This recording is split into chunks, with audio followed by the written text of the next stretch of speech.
kuki duhagarika imitima yacu tukireba kandi umukiza ari kurarika ngo nitumwikoreze imitwaro yacu.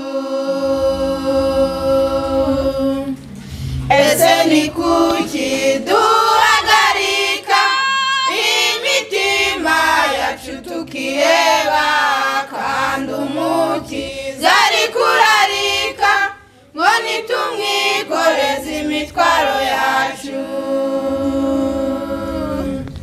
Ntimuhagarike imitima, mwizere Imana nanjye munyizere, icyo mushaka cyose mugisabye mw'izina ryanjye rwose muzagihabwa.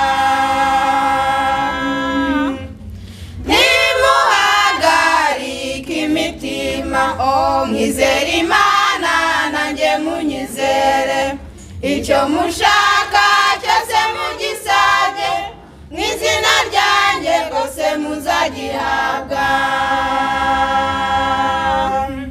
Yesu ati nimubona mushobewe bana banjye nimukiganyire, nimubimbwire nzifatanya namwe mbahe ibikwiye mu gihe gikwiye.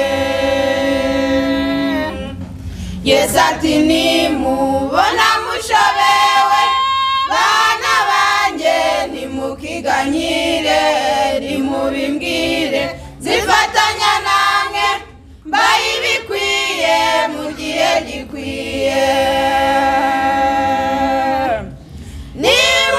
Nimuhagarike imitima, mwizere Imana nanjye munyizere, icyo mushaka cyose mugisabye mw'izina ryanjye rwose muzagihabwa. Nimuhagarike imitima, mwizere Imana nanjye munyizere, icyo mushaka cyose mugisabye mw'izina ryanjye rwose muzagihabwa.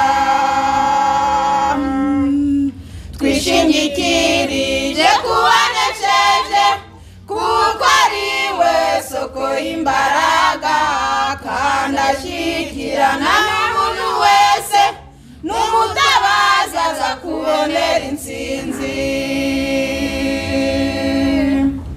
Twishingikirije kuwanesheje kuko ari we soko y'imbaraga kandi ashyikirana n'umuntu wese n'umutabazi aza kubonera intsinzi.